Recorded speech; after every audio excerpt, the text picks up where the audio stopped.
Good morning. Hello po sa inyong lahat, mga kapatid, mga followers and friends.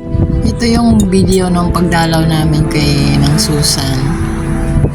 Kinuwento niya kung paano, bakit siya muling nagbalik loob.